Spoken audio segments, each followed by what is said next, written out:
Welcome to Season 3 of the Take the Leap podcast. We want to thank you for being a part of this journey with us. Whether you're just starting to tune in or you're a longtime listener of the podcast, you can expect to hear from entrepreneurs in all stages of their journey, how they got to where they are, and all the mistakes and victories they've had along the way. We're excited to share new guests and have some returning folks from our first 2 seasons. Thank you for being here, and we hope you enjoy this episode. Hi, everyone. Welcome back to the Take the Leap podcast. So happy to be here with you today, Ashlan. How are you? I'm doing well. I just feel like, I don't know, I had a lot of meetings today and I feel like I haven't really done anything. So it's one of those weird days. Yes. Yeah. I know we were talking earlier before this started about how it just turned into a really busy Tuesday randomly. Yeah. I mean, nobody's listening to this on a Tuesday, but it is a Tuesday when we are recording this. That's very true. Yeah. Yeah. You'll be listening to this on a Thursday because that's how we do guests. Yep. Congratulations. You're closer to the end of the week than we are. It's very true. Very, very true. Now, I know we've said this, but I have been doing so much more in-person things here in Vegas. And it's funny, I had forwarded. So a woman I met through AMA that does a weekly networking things roundup email, which is great. But I feel by the time I get the email from her, I already have things on those days, which is just so I had forwarded it to a friend who also does a lot of in-person networking. And she's like, well, you're definitely going to that one, aren't you? And I was like, no, I am already booked with that time slot. So I feel whereas Portland doesn't have a lot of in-person stuff going on, Vegas has a ton. So I have to feel I have to be selective. And I don't think I'll go to everyone offered by every organization. Right. And having to be more selective. Yeah, be more selective. And also just, because I'm in the B&I group now, just having those one-to-ones with people, it takes time. It's so much time. Yeah. Yeah. I can imagine. Yeah. Well, I would say Portland is starting to come back with in-person stuff. And the thing that's hard for me is that all the ones that I'm interested in going to are all evening based ones, and evenings are so hard for me right now, the stage I'm in with my kid. Baby. And of course I can make it work every once in a while, and I can, schedule that time off, but or schedule that time out so I know my husband's here. Yeah. But it's just hard. And I feel like they're all in that happy hour late night, or not late night, but later happy hour after. I was gonna say it's late night for you who has a kid, because they're you guys don't go to bed much long, not too long after because they are crazy days. Yeah, exactly. The one thing that I was consistently going to, which is the quiet networking group that Metro does. I currently have a thing with my kid on Thursday, so I had to put a pause on it. But as soon as that's done, I should be able to go back. And that's a mid-morning situation. Nice. So it's I can block that out my work calendar and make sure I go. And that, for me, that worked really well. But I know that there's other people who are well, I can't get away from work, so I have to have my networking things be after work, which totally makes sense. We all have different lives. Yeah. So anyway, this is just my plea to start having a few networking things, having options, professionals. Yeah. Having that are during the day, daytime and evening time options. Well, and I feel knowing what I know about your kiddo, I think he would be definitely judgy, telling Justin, where's mommy? Why is mommy not here? Why is mommy working? Yeah. Why is she working? Why is she not with us? I feel he's definitely it could not matter for days, and right. You could be chopped liver, but that day he will be mommy doesn't love me because she's not here. Mommy, you stay home. Yeah. Can you stay home? Yeah, it's true. It's true. And I'm not saying I'll never go to evening stuff. I definitely still do occasionally. It's just, it just takes more planning. Definitely more coordination too. Yeah. Yeah. And I have to really want to leave my house at nighttime. That is a more difficult thing than people realize when you work from home, when you're like, it's cozy in here. It is. Yeah. But that said, like I've been doing a lot of one-on-one coffees Nice. recently. And that's been really nice because I've been getting that networking out and I've still been like meeting with people. And then I come home and work the rest of the day Yeah. That's great. in the afternoon. So that's I been love really that. nice. But anyway, we are a little off topic. We came here to talk about Dusty. Surprise, surprise. Yeah. We are a little off topic. But we published Dusty's episode earlier this week, which how fun was that day? That day was amazing. So much fun. I mean, I feel like every single time we record at Sasquatch Media Grounds, one, the microphones are so much better. Like Hmm. sexy voice come out, please. And then just being in that space and like I don't know. I feel like it's as exciting because it's like I get to like physically be in space with you and we can Yeah, touch each other in appropriate way exactly. in space appropriate Appropriate. ways. Not inappropriate to get ways. But yeah, it's I knew what always you so meant. fun. Yeah, yeah. And then It is fun. we'll do a little teaser. We did back-to-back episodes. So you had Dusty this week. We'll have Megan Ekman's episode next week. And yeah, and then just being able, oh Fun. my God, I dream of that Thai food that we had afterwards Oh, too. that It was was so good. so good. So, Downtown so good. Vancouver. I Yeah. don't remember the name of the spot. Otherwise, I I'd give don't. it a shout out. It was walkable distance from It was really Sasquatch. good Thai food in Yeah. Vancouver, Yeah. Washington. Yeah. Very, very good. Delicious. Well, with our conversation with Dusty, like there were definitely like a few things I loved. I really loved like nerding out with her about like the garden and like for Mhm. the record, I am not a gardener, but my husband is becoming one. Yeah. And so we've been growing a lot of food and this year like it's currently February as of this recording. And we have starters that he's done like down in the basement Nice. Nice. and we're like getting ready to plant. So definitely there was a lot of that kind of talk, but really like a lot of our conversation focused on just like the involvement of her business Mhm. and how like she started as a marketing professional and then last year, and I remember talking with her when she was doing this as a hobby. Mhm. I remember when we interviewed her last year, she was like, "Hey, off camera, I've got a bunch of plants over here." Definitely. I know she couldn't do, or I know that whatever webcam or whatever, she couldn't like basically show us. But yeah, Mhm. way to go to evolve it into what it is today. Like, Yeah, who she would have took a known at that complete time? pivot. Yeah. But there's one thing she did say was they're still in alignment for me. So yes, it's a Mhm. pivot, but she talked about all the things that she had done along the way that had really helped her morph that into the business that it is today. Mhm. And so she said sometimes a shift in business isn't like necessarily abandoning something. It's finally stepping into the thing that was always meant for you. And so she could pinpoint like things along the way that was like, oh, I built these relationships over here that I now Mhm. am using in this business. And then I did all these skill sets that I learned from marketing were really helpful in this way over here. And if I hadn't learned this, then this wouldn't have turned into a business. It would have just been a hobby. Totally. So I really, really connected with that of like, I feel like and this is not just for entrepreneurship, right? Like, I think it's just for life in general. It's like we're not meant to be the same person we were 20 years ago. Yeah. And so I think we evolve as we go, as we learn more, as we pick up new things, new skill sets, new hobbies. Like I think it's very natural part of life and a very natural part of entrepreneurship. And I feel like not to like really harp on this because I just feel like we talk about this a lot, but it's because it's true. Like I think it's really, really important to know if you're starting out in entrepreneurship, like it's okay to do something different than Mhm. what you were doing when you first started out. It's okay to evolve. It's okay to pivot. You don't have to be the same person you were.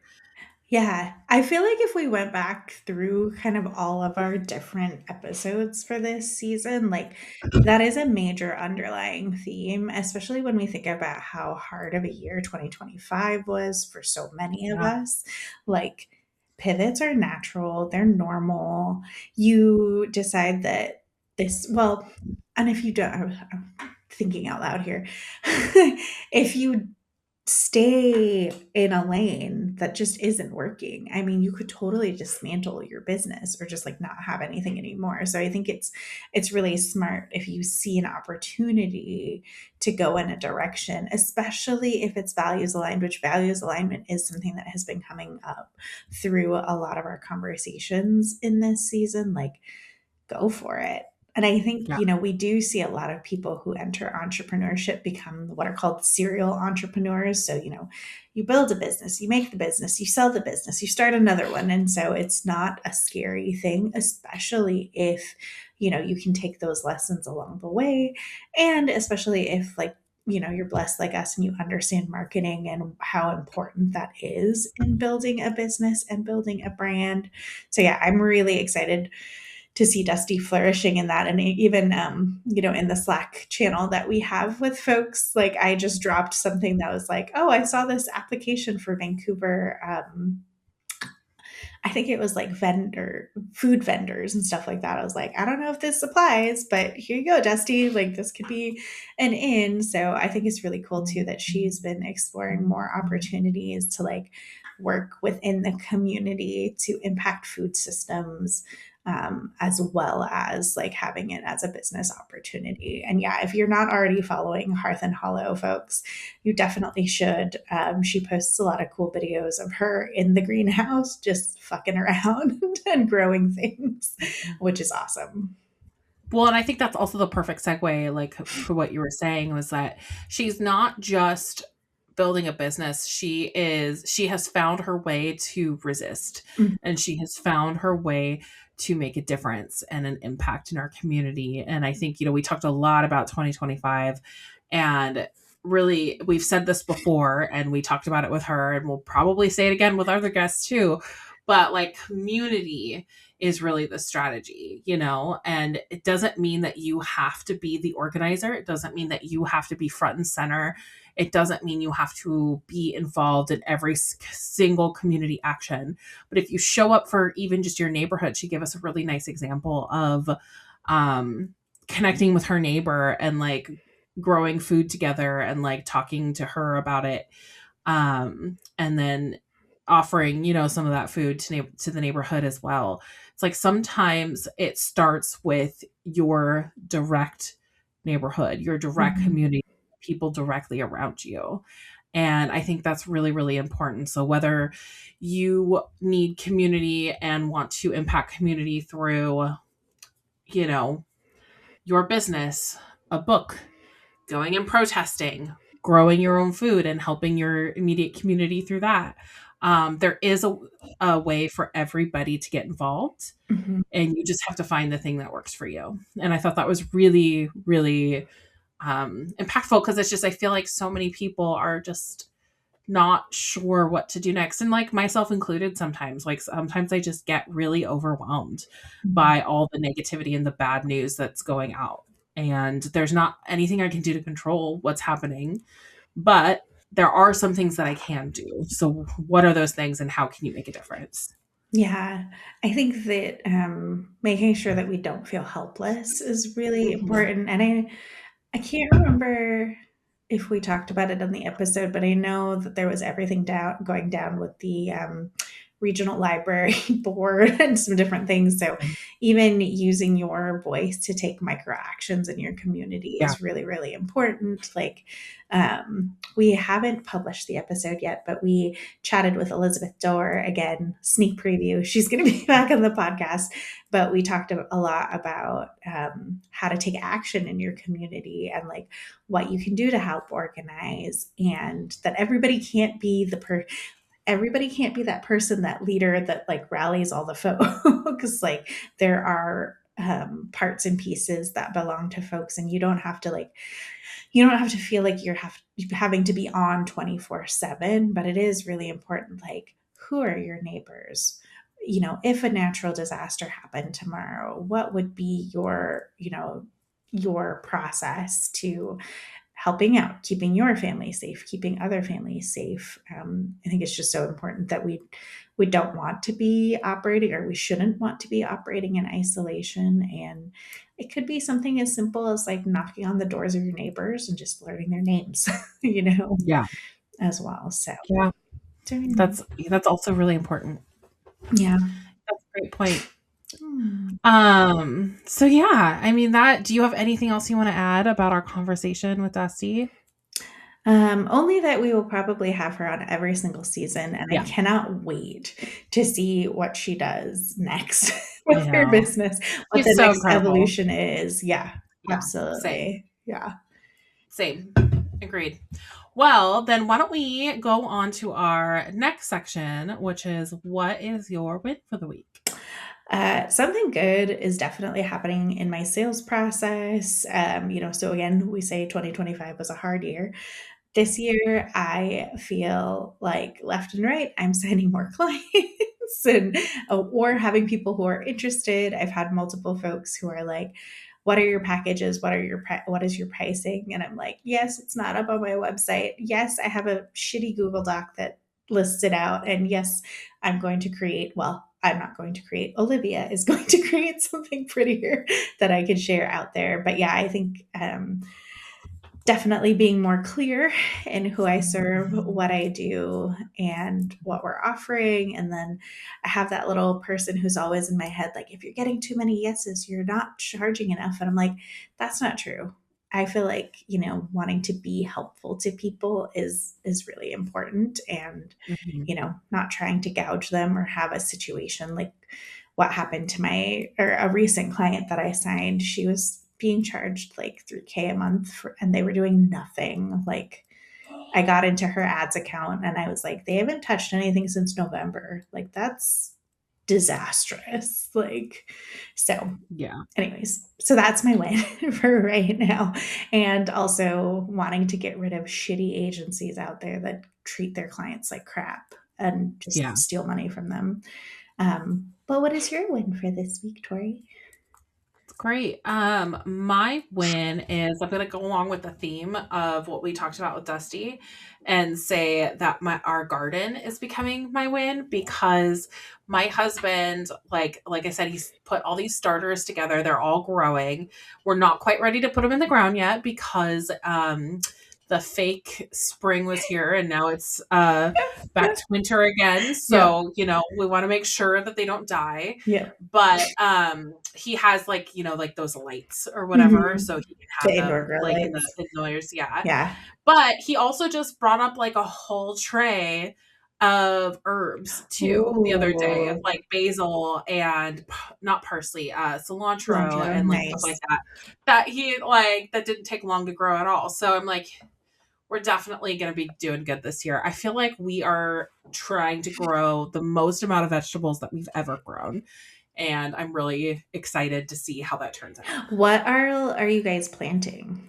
Um, literally everything. So potatoes, peppers, which we've been really hit or miss on peppers in the past. Last year was our first year that we actually got them to do really well. So we're Nice. hoping to replicate whatever we did there.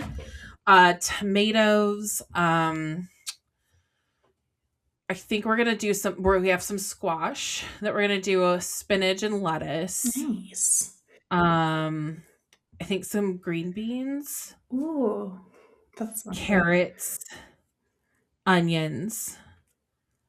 I'm But sure you're there's more. missing something? I'm Yeah. sure there's more. We also have, for reference, 2 apple trees, a couple of blueberry Ooh. bushes, that are just live outside all year round, but they'll start producing in the summer, I think. Mhm. And then we have a we have a big raspberry bush. And then we have a grape plant. Wow. You are So full up food. then. Lots of food. Food, lots of food. The biggest thing, because we, you know, we used to garden when we were in Portland, is just like it produces so much when it starts going that you just Yeah. have to like make tomato sauce and make thing and make the, you know, like make the And that's thing my and jar job. and can. Yeah. Yeah. Yeah, I'm like, listen, I'm gonna get bored real quick of taking care of these plants. So if you Mhm. do that part, I'll do the like preserving Yeah. the food once we get it all. Love that. So yeah, I'm really excited. That's gonna be really fun. That'll be super But fun. yeah. So what's the thing you want to do better this week? I think my do better is just being realistic about my capacity for bringing on more clients, for getting Fair. across town for some of these like one-on-one meetings. I think in the future, I've been thinking of like blocking off time and days and being like, just similarly to how we like book guests for the podcast, be like, okay, these are the days that I do in person meetings instead of like letting them wiggle Mhm. around. And then also, yeah, well, you know, because you are starting to work with me, is bringing on help. So Yeah, I am trying to move out of my own way and fair. create jobs and space for people to come work with Ashbean as well. So yeah, That's awesome. yeah. You'll get there. I'm proud of I you. think so. Yeah. I was gonna say everything seems like it's happening like really, really fast. And so I'm just like, it might be okay to slow down, pause, get things in order, and then, you know, push the gas button. But what is your do better for this week, Tori? Yes. I'm gonna put stepping outside of my comfort zone. I feel like I am not inclined, and you know what? I made this goal, and I've already said yes to a couple of things.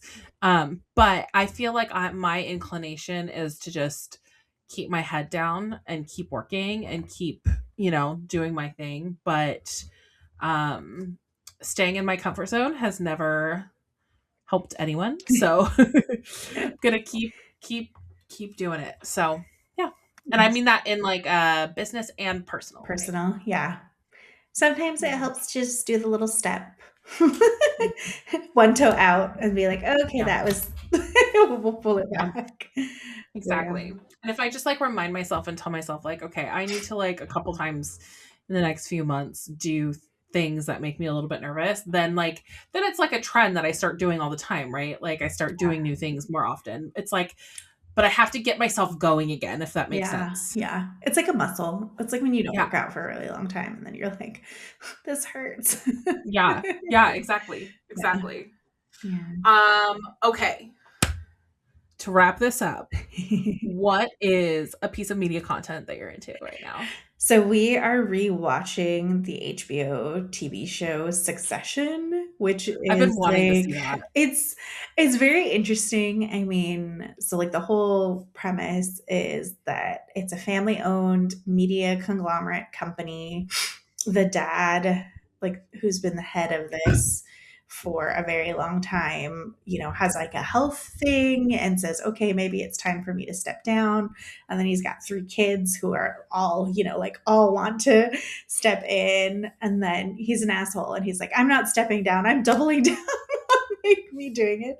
And so I feel like it's just, I don't know, it's a mirror for like how a lot of corporate like family owned businesses operate. And so yeah, Yeah. it's just fun and funny. And we hadn't, I feel like we go through waves where we like rewatch things that we watched like as they came out when they first started, and we're like, we haven't watched all the way through that.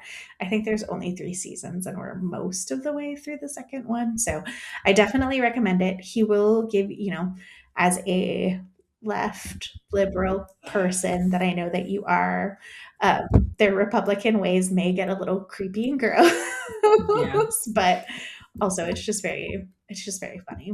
There are moments of it that are very funny as Okay. well. So in like a dark comedy humor kind of way. So We've definitely it's been on our list for a while now. yeah, So nice. we'll have to do it. It's so hard to watch TV with a I was toddler. gonna say with the It kiddo. takes Yeah, forever. It takes yeah. forever. Although if it's not gory or there's not like a ton of sex in it, we could in theory You could watch watch it in it. front of him. Yeah, that you could watch It's in front of just if him. he's not it just depends, right? Like if Yeah. he's playing and he's fine with us watching something, then we can.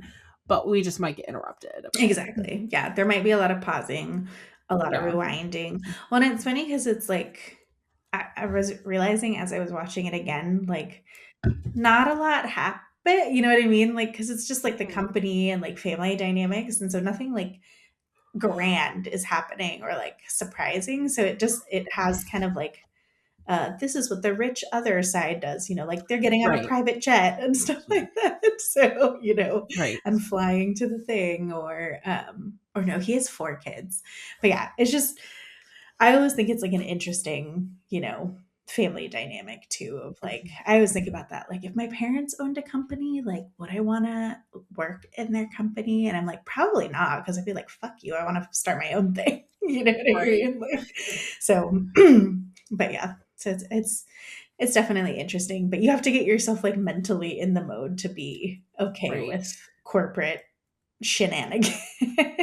Right. That's fair. That can Yeah. get dark Yeah. quickly. Yeah. That's fair. But anyways, what is your favorite obsession Yes. media I'm company this gonna week? do a book. I'm gonna do a book again. I feel like that's my go-to. I've occasionally mentioned podcasts, but Yeah. um, books have been my go-to. So I just finished a book that was excellent.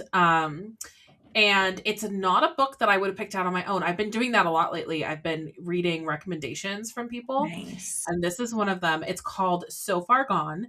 The author's name is Jess Walter. It is a written by a Pacific Oh, Northwest author, and it's based in the Pacific Northwest. So a lot of the story takes place in the Spokane area. nice. Um, and uh, yeah, like I said, it's not something I would have probably like. It sounded interesting, but it wasn't Mhm. something that I probably would have picked up on my own. Basically, it's about a guy who he's a grandfather, has like kind of a blowout fight with his daughter, and kind of goes into the woods for like almost a decade. Oh, damn. Lives on his own. Just kind of is just escapes life. Yeah. Yeah. And one day 2 kids knock on his door. He doesn't even recognize them. They're his grandkids, and Oh. their mom's missing.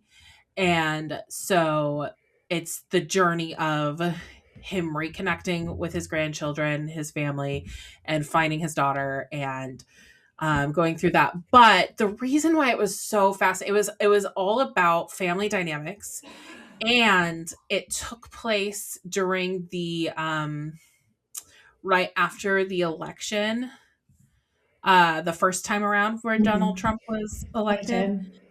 and then like went up and through the pandemic time frame Nice. too, and like it was like a decade almost of time. um so it had a lot of commentary on that. A lot, the big blowout argument was over that, Mhm. was over politics and religion. His son-in-law is very involved in the right-wing movement, and he is a left journalist, and it follows like their religion becomes kind of like a cult, and it's very like they get involved in this really scary group of people that call themselves like the army of God or something like that. Oh, yeah. And it's the dynamics of that family and how they communicate and talk to each other and make decisions, and eh, I don't know. It's a lot. It's very, very I was gonna interesting. say it It's a feels very good book. multi-layered, so Yeah, I'm definitely yeah, gonna put it on my TBR yeah. list because yeah. Highly recommend. And if you listen to it, I actually did listen to it. The narrator is really good. Ooh, awesome. So I know narrators can make or break it. So in this instance, it was a good call. Nice. I did that once where I was driving. I was driving back from podcast movement one right before or the week that we launched this podcast, and I hadn't read my chapters for my book club yet, and it was like the meeting was like the next morning, and I turned on the I was like, oh, I can just like download the audiobook. driest fucking narrator ever on a Uh, kind of dry subject because it was all about like nonprofit mm, philanthropy. And I was just like stuck. I think it took me 6.5 hours to drive from LA. And I was like, well, I have nothing else to do other than to like sit here and listen to the book. So I got my chapters in, but it was brutal. I'm Like so listening to sorry. it. Yeah. So I was just like, well, I've committed to this and I will turn That's it so off funny. when I get home. Cause yeah, Yeah. there was no way I was going to stay up late and read for my 8 a.m. meeting the next Fair. day. So Fair. yeah. Yeah. Awesome. Well, thank you so much. This is another great episode. Yeah. It was Always really good fun. chatting. Same, same. Well, and for those of you listening, thank you for tuning in and come back next week for another great guest. Looks like we'll be publishing Megan's episode next week. So stay tuned for that. And in the meantime, have a great week and goodbye for now. Bye for now.